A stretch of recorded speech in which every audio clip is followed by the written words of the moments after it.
students, welcome to our channel.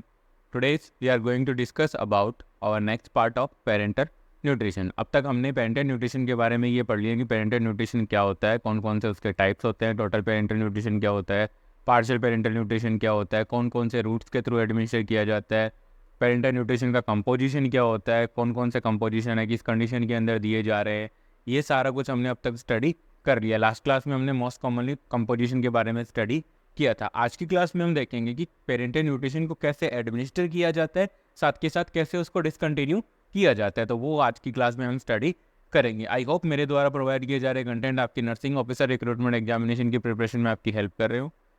Please अगर किसी भी स्टूडेंट को मतलब क्लास से रिलेटेड किसी भी पर्सन से रिलेटेड कोई भी डाउट है तो प्लीज़ मुझे कमेंट सेक्शन में ज़रूर बताइए। आइए आज की क्लास शुरू करते हैं। Administration and discontinuation of parental nutrition. तो पेरेंटल न्यूट्रिशन है, सबसे पहले हम देखते हैं एडमिनिस्ट्रेशन ऑफ पेरेंटल न्यूट्रिशन। तो एडमिनिस्ट्रेशन ऑफ पेरेंटल न्यूट्रिशन के अंदर फर्स्ट वन पॉइंट हमारा ये कहता है continuous parental nutrition. First one point है एडमिनिस्ट्रेशन ऑफ पेरेंटल न्यूट्रिशन के अंदर बोल रहा है कि कंटिन्यूअस पेरेंटल न्यूट्रिशन। अब कंटिन्यूअस पेरेंटल न्यूट्रिशन का मतलब है कि जो भी पेरेंटल न्यूट्रिशन आप पेशेंट को प्रोवाइड कर रहे हो वो क्या कर रहे हो 24 आवर, जब तक आपके पास पेशेंट हॉस्पिटल में एडमिट है तब तक आप क्या करोगे 24 आवर हमेशा पेशेंट को पेरेंटल न्यूट्रिशन है उसके ऊपर ही आपको पेशेंट को स्टेबल रखना होता है। पेशेंट को टोटली आपको डिपेंड रखना होगा पेरेंटल न्यूट्रिशन के ऊपर।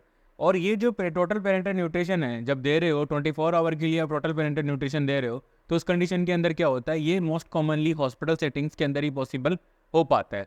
ठीक है, एक हॉस्पिटल सेटिंग के अंदर ये मोस्ट कॉमनली पॉसिबल हो पाता है। तो कंटिन्यूअस के अंदर क्या होगा, हर टाइम 24 घंटे हम पेशेंट को पेरेंटल न्यूट्रिशन एडमिनिस्टर करते रहेंगे। और ये मोस्ट कॉमनली कहाँ पॉसिबल हो पाता है, हॉस्पिटल सेटिंग्स के अंदर हो पाता है। तो कंटिन्यूअस पेरेंटल न्यूट्रिशन है वो मोस्ट कॉमनली कोमाटोस पेशेंट्स के लिए काम में लिया जाता है। ठीक है, जो बिल्कुल भी ऑरली या एनजीट्यूब ऑरली ले ही नहीं सकते क्योंकि कोमा के अंदर है, साथ के साथ नेरोगेस्टिक ट्यूब है, उसका कोई ना कोई कॉन्ट्राइंडिकेशन वहाँ पे प्रेजेंट होगा। तो उस कंडीशन के अंदर हमें क्या करना होगा, पेशेंट को 24 आवर नहीं हमें क्या करना पड़ेगा, पेरेंटल न्यूट्रिशन है उसको एडमिनिस्टर करते रहना होगा।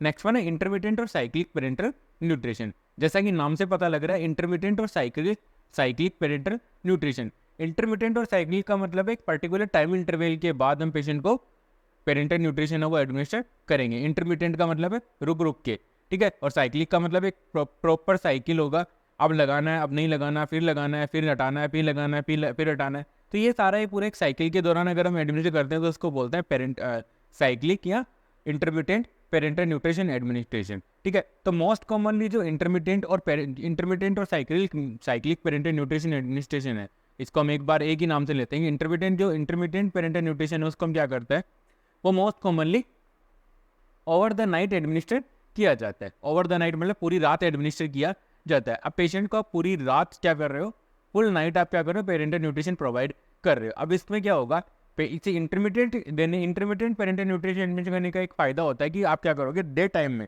दिन के टाइम में क्या होगा, पेशेंट है वो फ्री रहेगा। पेरेंटल न्यूट्रिशन है डेफिनेटली उसको बैग कनेक्ट होगा, आईवी बैग वो वगैरह कनेक्ट होंगे, तो ट्यूबिंग्स वगैरह कनेक्ट रहेंगी, तो वो अपनी एक्टिविटीज़ है, डेली लिविंग की जो एक्टिविटीज़ है, ठीक है, चलना फिरना खाना पीना वो नहीं कर पाता है। ठीक है, जो डेली लिविंग की जो एक्टिविटीज है उनको वो कंप्लीट नहीं कर पाता है। लेकिन अगर आप ओवर द नाइट दोगे, जब वो पेशेंट सो रहा है, पेशेंट के सोने के बाद और जगने से पहले अगर आप जो भी पेरेंटल न्यूट्रिशन आपको एडमिनिस्टर करना है उसको अगर आप एडमिनिस्टर कर रहे हो तो वो क्या कहलाता है, इंटरमिटेंट। अब इससे इंटरमिटेंट का फायदा ये होता है कि जब पेशेंट सो रहा है तो वो एक्टिविटीज़ नहीं करेगा, ठीक है, उसका हिलना डुलना सारा कुछ कम रहेगा। तो उस कंडीशन के अंदर आप पेशेंट को आराम से पेरेंटल न्यूट्रिशन दे सकते हो। जैसे ही पेशेंट उठता है आप डिसकंटिन्यू करोगे तो क्या होगा, पेशेंट अपनी जो डेली लिविंग की जो भी एक्टिविटीज़ है उनको क्या कर पाएगा, ईजिली कर पाएगा। ईजिली कैसे कर पाएगा, क्योंकि उसकी जो ट्यूबिंग्स है, जो आईवी बैग है, आईवी बॉटल है, वो आपने क्या कर दी, डिसकंटिन्यू कर रखी है। इस वजह से उसको कोई ज़्यादा डिस्टर्बेंस, उसकी लाइफ स्टाइल के अंदर कोई भी ज़्यादा डिस्टर्बेंस नहीं होता है।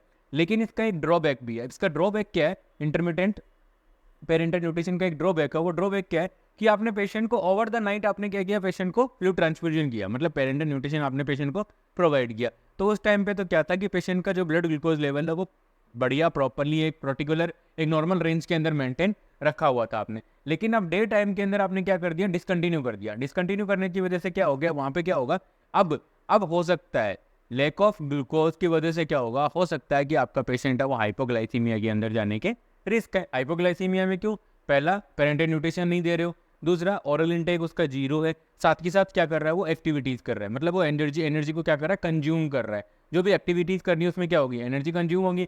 एनर्जी कंज्यूम होगी, वो कहाँ एनर्जी कहाँ से मिल रही है, ग्लूकोज से। ग्लूकोज तो आप दे ही नहीं रहे हो, आपने तो रात को एडमिशन किया था।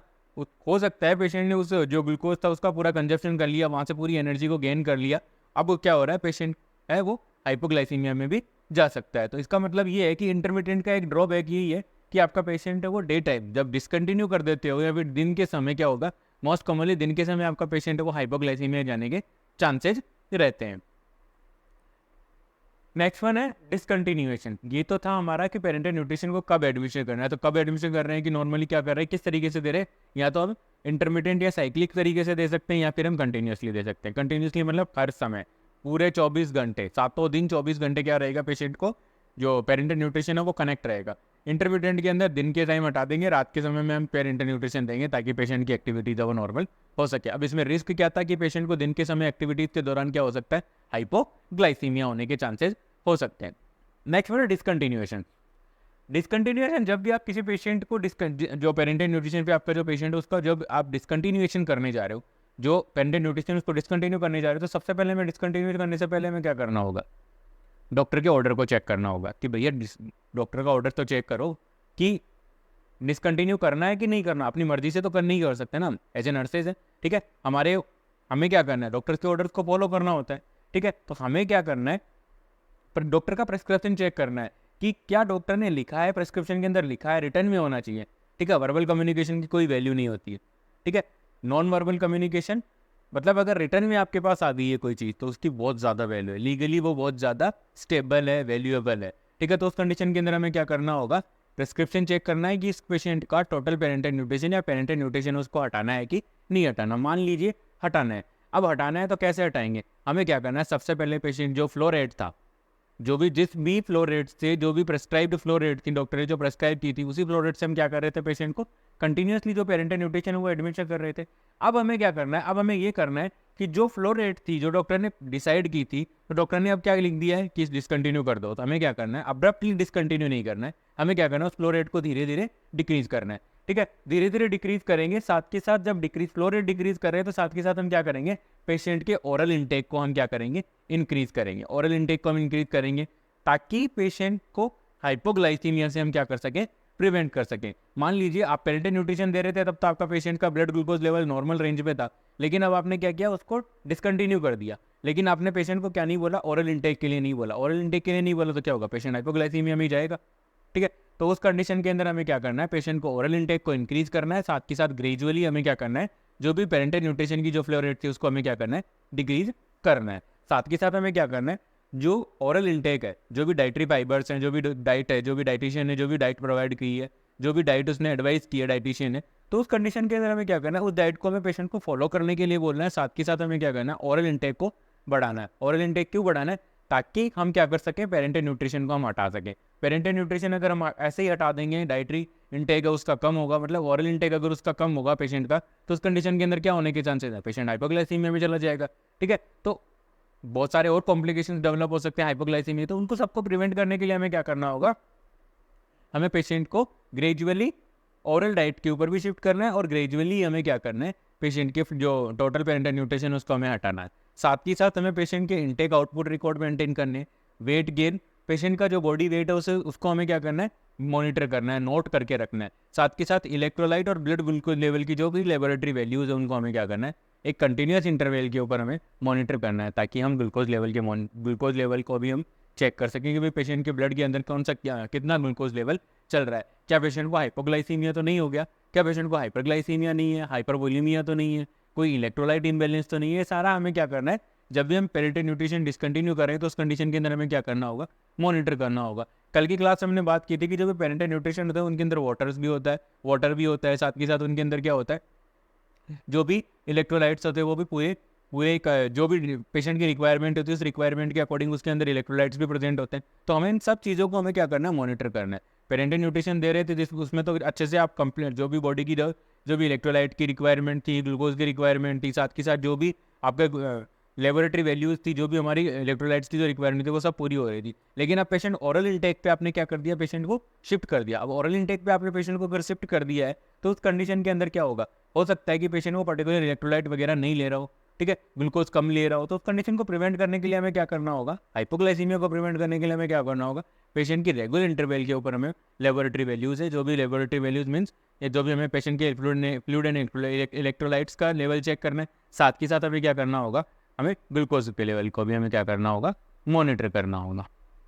नेक्स्ट देखिए, नोट, एक इंपॉर्टेंट पॉइंट है, नोट कीजिएगा स्टूडेंट्स इसको। इंपॉर्टेंट पॉइंट ये कह रहा है कि हमें जब भी डॉक्टर के द्वारा एडवाइस किया जाता है या प्रिस्क्राइब किया जाता है कि पर्टिकुलर पेशेंट का पेरेंटल न्यूट्रिशन है उसको डिसकंटिन्यू कीजिए, तो हमें ऐसा नहीं कि भाई प्रिस्क्रिप्शन देखा और जाते ही तुरंत भाग के जाओ और उसको डिसकंटिन्यू कर दो, ऐसा नहीं करना है जी।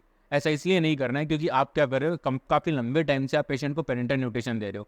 पेरेंटल न्यूट्रिशन दे रहे हो इसका मतलब आप सब कुछ पका पकाया आप पेशेंट बॉडी के अंदर दे रहे हो, सिर्फ उसको सेल के अंदर जाना है, मेटाबोलाइज होना है।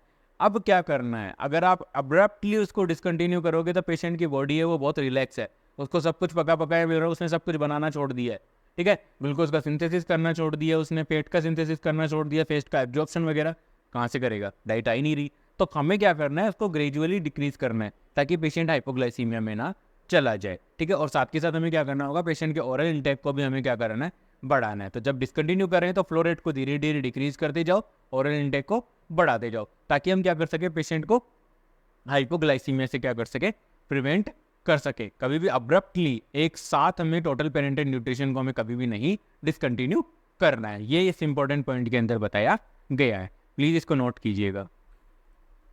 नेक्स्ट वन है कॉम्प्लिकेशंस ऑफ पेरेंटल न्यूट्रिशन। तो कॉम्प्लिकेशंस ऑफ पेरेंटल न्यूट्रिशन है, तो देखिए कौन कौन से, बहुत सारे कॉम्प्लिकेशंस हैं। पेरेंटल न्यूट्रिशन आप जो भी कुछ कर रहे हैं वो बहुत सारे रिस्क होते हैं उनके साथ, तो सारे कॉम्प्लिकेशन डेवलप होने के चांसेज है, ठीक है। तो जो कौन कौन से कॉम्प्लिकेशन है पेरेंटल न्यूट्रिशन के उसमें देखिए, फर्स्ट वन है एयर एम्बोलिज्म।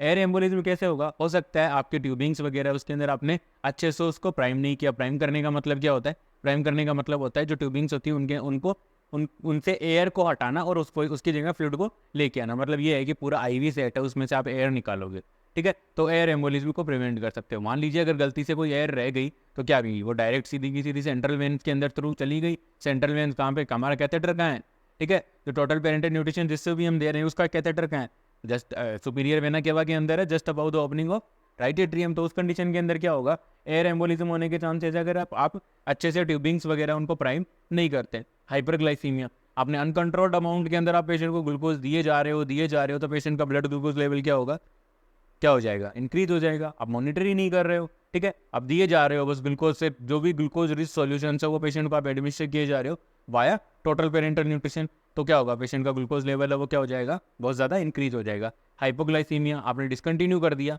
अब्रप्टली आपने मान लीजिए डिसकंटिन्यू कर दिया, तो उस कंडीशन के अंदर क्या होगा, हाइपोग्लाइसीमिया हो सकता है। हाइपरवोल्यूमिया, आपने क्या किया, जब भी आपने टोटल पेरेंटल न्यूट्रिशन था उसको टू रैपिडली, या तो बहुत ज़्यादा फ्लूइड आपने एडमिनिस्टर किया है या बहुत तेज़ गति से, मतलब बहुत ही फास्टली आपने क्या किया, जल्दी से खत्म करो, ठीक है। इसलिए आपने क्या किया कि पेशेंट को जल्द एक बहुत ही लार्ज अमाउंट छोटे से पीरियड के अंदर, एक शॉर्ट टाइम ऑफ पीरियड के अंदर आपने बहुत ही ज़्यादा लार्ज अमाउंट या लार्ज वॉल्यूम ऑफ फ्लूइड आपने क्या कर दिया, पेशेंट को एडमिनिस्टर कर दिया। तो उस कंडीशन के अंदर क्या हो रहा है, वहाँ पे हाइपरवोल्यूमिया के चांसेस हो सकते हैं। नेक्स्ट वन है कॉम्प्लिकेशन है इन्फेक्शन। अब इन्फेक्शन के अंदर क्या बताया गया है कि इन्फेक्शन में क्या किया, जो भी इंसर्शन साइट थी उसकी आपने अच्छे से केयर नहीं की, तो वहाँ पे रेडनेस वगैरह है, इन्फ्लेमेशन है, स्वेलिंग वगैरह है, पेन वगैरह है, फीवर है, ठीक है, वो सारी कुछ चीज़ें आपको देखने को मिल रही हैं। तो इन्फेक्शन होने के भी चांसेस हो सकते हैं। क्योंकि इन्फेक्शन क्यों हो सकते हैं, क्योंकि जो भी पेरेंटल न्यूट्रिशन हम दे रहे हैं वो काफ़ी ज़्यादा हाईली कंसनट्रेटेड है। हाईली कंसनट्रेटेड का मतलब है उसमें ग्लूकोज, फैट, प्रोटीन, विटामिन सब कुछ भरपूर मात्रा के अंदर बराबर है। इस वजह से क्या हो सकता है, वहाँ पे इजीली कोई भी बैक्टीरिया अगर इंटर करता है, इन्वेट करता है वहाँ तक, तो वो अच्छे से ग्रोथ कर सकता है, क्योंकि सब कुछ उसको जो पका पकाया पेरेंटल न्यूट्रिशन की थ्रू मिल जाएगा। तो उस वजह से वहाँ पे होने के चांसेस है, इन्फेक्शन होने के चांसेस है। नेक्स्ट वन है न्यूमोथोरेक्स। जब आप कैथेटर, जो भी कैथेटर है, जो भी सेंट्रल लाइन है वो आप इंसर्ट कर रहे हो, उस टाइम पे आपने क्या किया, कैथेटर के थ्रू या जो कैथेटर की वजह से या कैथेटर के साथ आपने क्या कर दिया, लंग्स को डैमेज कर दिया, और आपका जो कैथेटर था वो क्या कर दिया, लंग्स को पंचर कर देता है। तो उस कंडीशन के अंदर क्या होगा, लंग्स के अंदर एक्सेसिव एयर हो जाएगी, एक्सेसिव एयर एल्यूलाइज वगैरह क्या हो जाएंगी, कोलैप्स हो जाएंगी, ठीक है। तो pneumothorax excessive accumulation of air in the lungs, ठीक है, न्यूमोथोरेक्स हो जाएगा, ठीक है। तो ये सारे क्या है, कॉम्प्लिकेशन है पेरेंटल न्यूट्रिशन एडमिनिस्ट्रेशन के, ये सारे क्या है, कॉम्प्लिकेशन है। इन कॉम्प्लिकेशंस को हम हमारी आगे की नेक्स्ट जो क्लास होगी उसके अंदर हम कंटिन्यू करेंगे, ठीक है। वन बाय वन हम इनको डिटेल्स के साथ स्टडी करेंगे। आज की क्लास में इतना ही। आई होप मेरे द्वारा प्रोवाइड किए जा रहे कंटेंट आपकी नर्सिंग ऑफिसर रिक्रूटमेंट एग्जामिनेशन के प्रिपरेशन में आपकी हेल्प कर रहे होंगे। Please like share and subscribe. Thank you so much.